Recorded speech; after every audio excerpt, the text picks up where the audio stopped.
필리핀은 오랫동안 남중국해에서 중국의 거친 군사적 압박에 시달려왔습니다. 하지만 이제 판세가 뒤집히고 있습니다. 미국으로부터 타이폰 미사일 체계를 직접 구매하기로 결정한 것이죠. 타이폰은 단순한 발사기가 아니라 토마호크 순항미사일과 SM-6 요격미사일까지 동시에 운용할 수 있는 모듈식 발사 플랫폼입니다. 사거리 1000km 이상을 타격할 수 있는 토마호크를 탑재한다면 마닐라에서 발사해 중국 해안선을 직접 겨냥하는 것이 가능합니다. 중국 입장에서는 단순한 불편을 넘어 본토 깊숙한 지역이 언제든 공격받을 수 있다는 악몽과도 같은 상황이 펼쳐지는 것입니다. 대만 역시 팔짱 끼고 바라보고 있지 않았습니다. 이미 하이마스 11기를 확보한 데 이어 에이테킴스 전술미사일까지 추가 주문하며 전력을 강화했습니다. 사거리 300km 급인 에이테킴스는 대만 해협을 가볍게 넘어 중국 본토 해안선을 직접 가격할 수 있는 능력을 갖추고 있습니다. 즉, 필리핀 남쪽에서 타이폰이 대만 서쪽에서 에이테킴스가 동시에 중국 본토를 압박하게 되는 구도가 만들어진 것입니다. 중국이 수십 년간 주변국을 상대로 무력 시위와 영해 침범을 반복해온 결과 스스로가 포위망 안에 갇히는 역설적 상황을 맞이한 셈입니다. 이제 시선은 한국으로 향합니다. 북한이라는 상시적 위협에 맞서야 하는 한국은 사실상 섬과 다름없는 지정학적 환경에 놓여 있습니다. 따라서 서해를 넘어 중국까지 견제할 수 있는 장거리 타격 수단은 더 이상 선택이 아니라 필수라는 목소리가 커지고 있습니다. 인천에서 칭다오까지는 약 570km, 베이징까지는 불과 930km에 지나지 않습니다. 만약 한국 서해안에 중국을 겨냥한 장거리 전략 자산이 배치된다면 중국 역시 섣불리 군사 도발을 감행하기 어려워질 것입니다. 한국의 K2 전차나 K9 자주포 같은 지상 전력이 중국 본토에 도달하는 것은 불가능에 가깝습니다. 그렇기에 중국의 군사적 위협에 맞서려면 반드시 공중과 해상을 넘어설 장거리 미사일 전력이 필요하다는 결론에 도달하게 됩니다. 중국은 이미 서해, 대만 해협, 남중국해를 가리지 않고 도발을 이어가고 있습니다. 군사적 압박은 물론 경제적, 외교적 수단까지 동원해 주변국을 흔드는 것이 현실입니다. 미국은 초강대국이지만 동시에 중동과 유럽까지 신경을 써야 하기에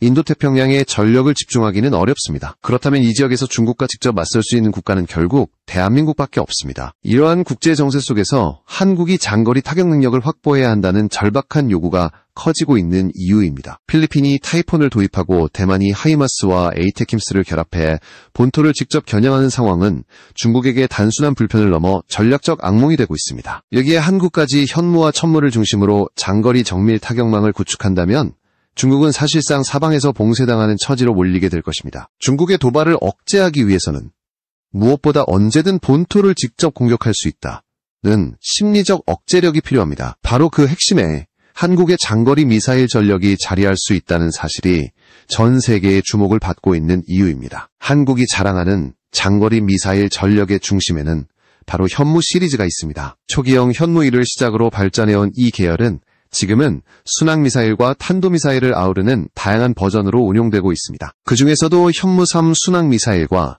현무4 탄도미사일은 중국을 겨냥한 전략적 억제 수단으로 평가받습니다. 현무3은 사거리 1000km급으로 인천에서 발사하면 단숨에 베이징까지 도달할 수 있습니다. 실제로 인천과 베이징의 직선거리는 약 930km이므로 현무3은 중국의 수도를 정밀하게 겨냥할 수 있는 완벽한 수단입니다. 하지만 한국은 여기서 멈추지 않았습니다. 현무사는 사거리를 1500km급으로 확장해 베이징을 넘어 중국 내륙 깊숙한 지역까지도 타격할 수 있는 능력을 확보했습니다.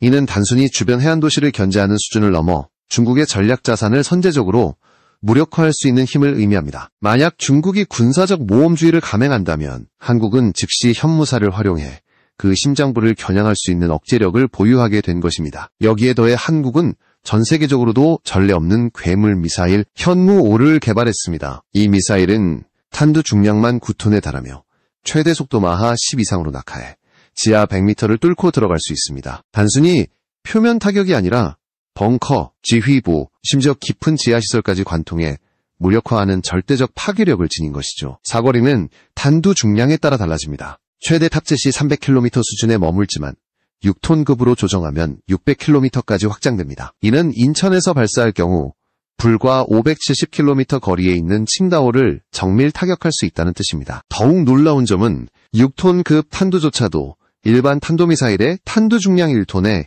6배 위력을 가진다는 사실입니다. 단 한 발로도 적의 지휘체계와 전략 목표물을 꿰뚫을 수 있는 무기인 것입니다. 전문가들은 현무5의 잠재적 확장력을 주목하고 있습니다. 탄두를 1톤 수준으로 낮출 경우 최소 3,000km에서 최대 5,500km까지 사거리를 확보할 수 있다는 분석이 나오고 있습니다. 이 경우 단순히 베이징이나 칭다오뿐 아니라 중국 내륙의 시안, 충칭, 심지어 서쪽 끝 우루무치까지도 타격할 수 있습니다. 즉, 중국 전역이 사실상 한국군의 사정권 안에 들어오는 것입니다. 중국이 넓은 국토를 이유로 내륙은 안전하다는 착각에 빠져 있다면 현무5는 그 착각을 산산조각 내버릴 무기입니다. 이 모든 성과는 결코 쉽게 얻어진 것이 아닙니다. 오랜 기간 동안 한미 미사일 지침이 한국의 사거리를 최대 800km로 묶어두었기 때문입니다. 그 제한 속에서는 북한 평양은 타격할 수 있었지만 중국의 심장부에는 닿지 못했습니다. 그러나 2021년 마침내 한미 미사일 지침이 전면 해제되면서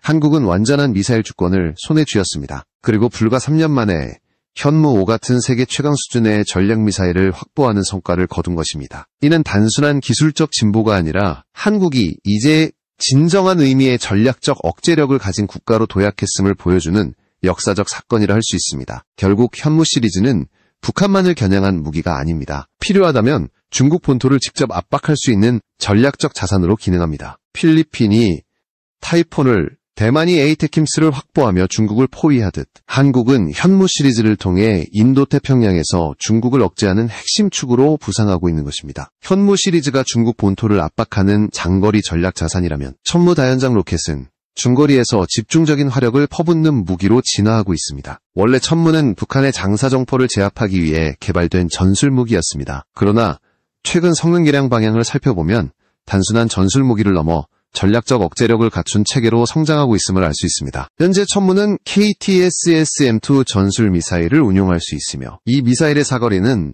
약 300km에 달합니다. 한국은 이미 수출형 버전에서 사거리를 500km까지 확장하는 실험에 성공했습니다. 이는 천무가 단순히 한반도 방어에 머무르지 않고 주변국을 겨냥할 수 있는 수준으로 발전하고 있음을 의미합니다. 만약 천무의 사거리가 600km급까지 확장된다면 상황은 달라집니다.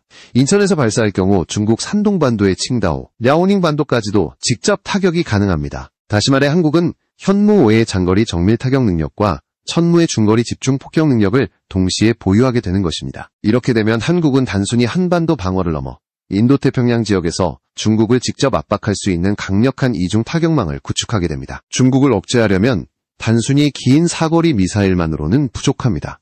장거리에서 주요 전략 거점을 파괴하는 능력과 동시에 중거리에서 적의 전개를 차단하고 집중적으로 압박하는 능력이 결합되어야 진정한 억제력이 완성됩니다. 천무는 바로 이 역할을 수행할 수 있습니다. 다연장 로켓은 빠른 시간 안에 대규모 화력을 투사할 수 있는 장점이 있으며 전술미사일과 결합될 경우 단순히 포병 무기를 넘어 전략 무기로 격상됩니다. 필리핀이 타이폰을, 대만이 하이마스와 에이테킴스를 활용해 중국을 견제하는 것처럼 한국이 천무를 기반으로 중거리 봉쇄망을 완성한다면 인도태평양에서 중국의 전략적 계산은 완전히 달라집니다. 특히 대만의 하이마스가 중국 동남부를 위협하고 필리핀의 타이푼이 남쪽에서 본토를 겨냥하는 상황에서 한국의 천무가 서쪽에서 산둥반도를 압박한다면 중국은 사방에서 포위당하는 구도를 피할 수 없게 됩니다. 더 나아가 한국은 이미 천무를 해외에 수출하며 그 성능을 입증하고 있습니다. 에스토니아, 폴란드 같은 유럽 국가들이 러시아의 압박에 맞서 천무 도입을 검토하고 있는 것은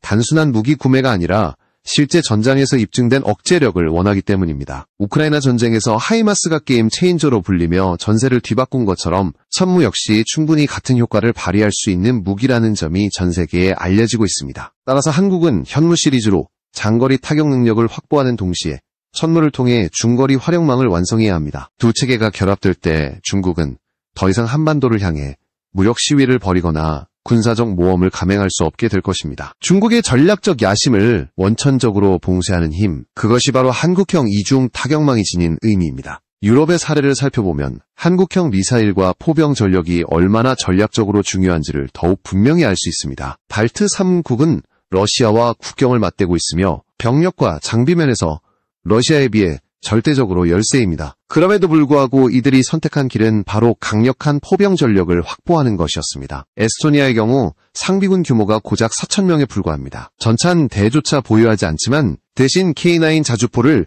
최대 36문까지 도입하며 포병 전력 강화에 올인했습니다. 병력은 적어도 화력으로 러시아의 기갑 세력을 억제하겠다는 전략적 선택이었습니다. 일반적으로 포병대대 한 개가 보병여단 약 2,000명을 지원하는 것이 전형적인 교리입니다. 그러나 에스토니아는 상비군 전원에 맞먹는 화력을 자주포 2개 대대로 확보한 셈입니다. 단순히 숫자의 문제가 아니라 이는 적이 침공을 감행할 경우 전방 깊숙이까지 정밀 타격할 수 있는 억제력을 확보하는 것입니다.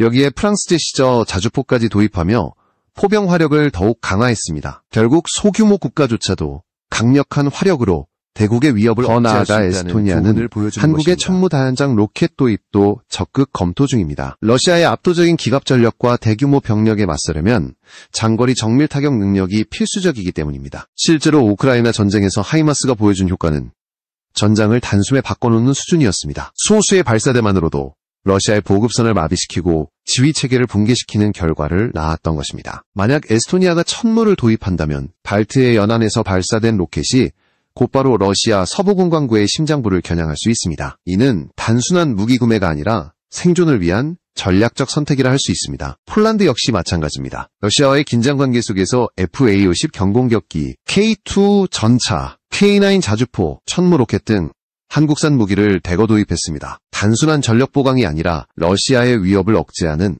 확실한 수단으로 한국 무기를 선택한 것입니다. 유럽 국가들이 나토의 보호를 받으면서도 별도로 한국산 무기에 의존하는 이유는 실전에서 이미 검증된 성능과 가격 대비 효율성 때문입니다. 이러한 흐름은 곧 인도태평양 구도와도 연결됩니다. 한국, 대만, 필리핀이 중국을 봉쇄하는 전략과 유럽에서 발트 3국과 폴란드가 러시아를 억제하는 전략은 서로 닮아 있습니다. 공통점은 바로 한국 무기체계가 핵심 축으로 작동한다는 점입니다. 동아시아에서는 현무와 천무, 유럽에서는 K9과 천무가 동시에 전선을 지탱하는 버팀목이 되고 있는 것입니다. 이는 단순한 수출 실적을 넘어 대한민국 방위산업이 글로벌 안보 지형을 재편하는 핵심 변수로 부상했음을 의미합니다.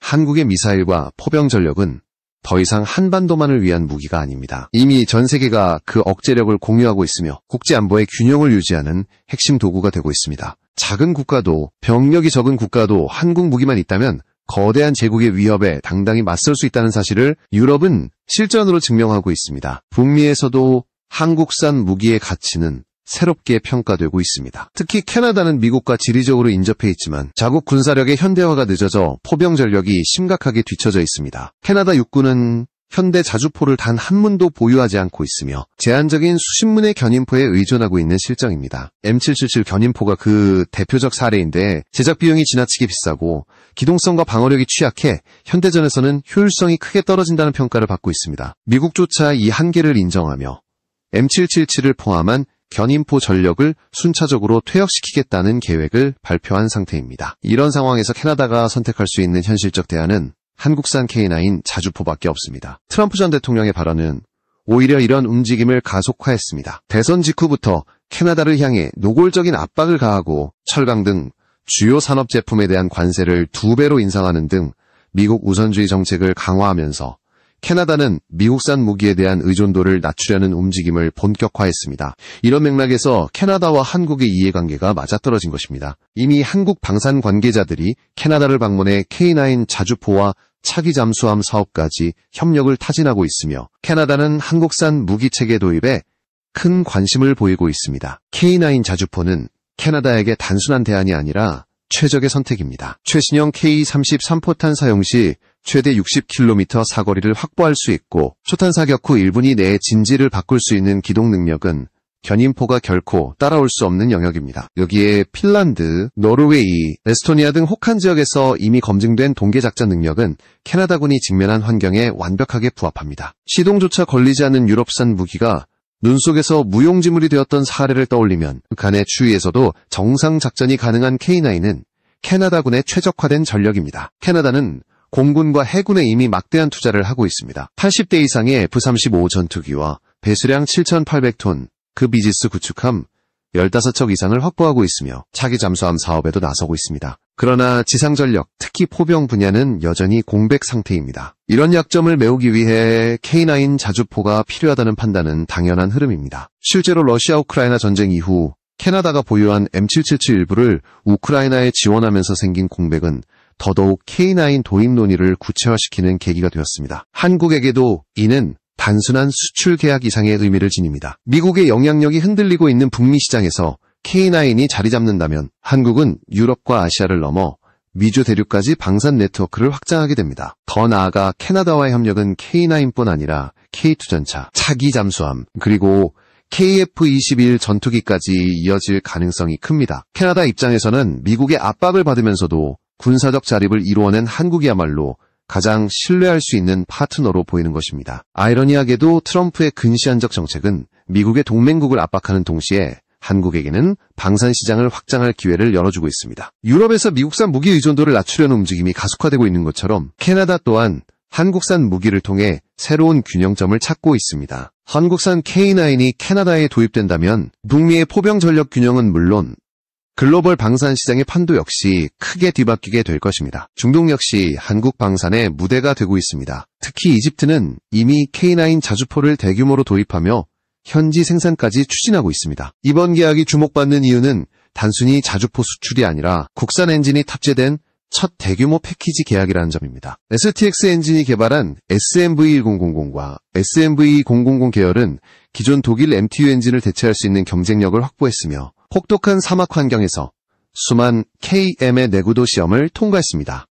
이는 한국이 단순한 완제품 수출국이 아니라 엔진까지 독자적으로 공급할 수 있는 방산 주권 국가로 도약했음을 보여주는 사례입니다. 이집트의 상황은 복잡합니다. 아프리카 최대 규모의 육군과 수천 대의 전차를 보유하고 있지만 상당수는 구형 T-55와 T-62 전차입니다. 미국산 M1A1 전차도 업그레이드가 중단된 상태여서 전력 공백이 커지고 있습니다. 게다가 지중해 건너편에는 튀르키예가 존재합니다. 튀르키예는 한국 K9을 기반으로 한 T로 퍼티나 자주포를 이미 운용하며 리비아에 배치해 이집트를 직접 압박하고 있습니다. 이집트 입장에서 튀르키예와의 포병 격차를 극복하려면 K9 같은 현대적 자주포가 절실했습니다. 그래서 2018년부터 논의를 시작해 2022년에는 2조 원 규모의 K9 패키지 계약을 체결한 것입니다. 이 계약에는 K9 자주포뿐 아니라 K-20 탄약운 반차, K-21 사격 지휘 차량까지 포함되었으며 현지 생산까지 보장되었습니다. 이집트와 튀르키예의 경쟁은 단순한 무기 도입 차원을 넘어섭니다. 두 나라는 이미 충돌 직전까지 간 경험이 있으며 앞으로도 리비아와 지중해를 둘러싸고 갈등이 계속될 가능성이 큽니다. 결국 누가 더 빠르게 개량된 K9 모델을 확보하느냐에 따라 포병 전력의 균형이 바뀌게 될 것입니다. 한국은 이미 K9A1을 넘어 자동화와 네트워크화를 강화한 K9A2를 공개했으며 이집트와 튀르키예 모두 차세대 모델 도입을 위해 한국에 손을 내밀 수밖에 없는 상황입니다. 즉, 두 경쟁국이 동시에 한국을 찾아올 수밖에 없는 구도가 형성된 것입니다.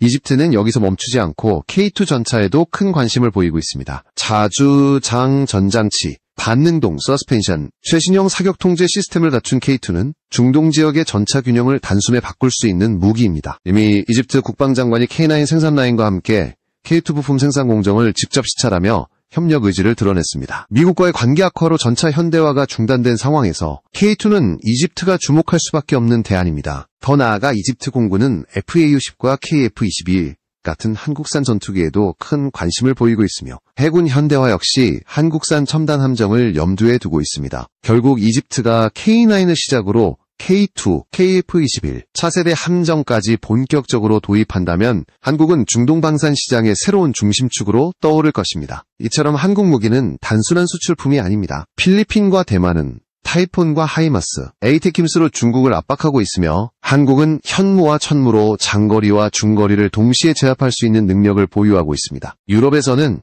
에스토니아와 폴란드가 러시아에 맞서 한국 무기를 선택했고 북미에서는 캐나다가 K9을 주목하며 미국 의존도를 낮추려 하고 있습니다.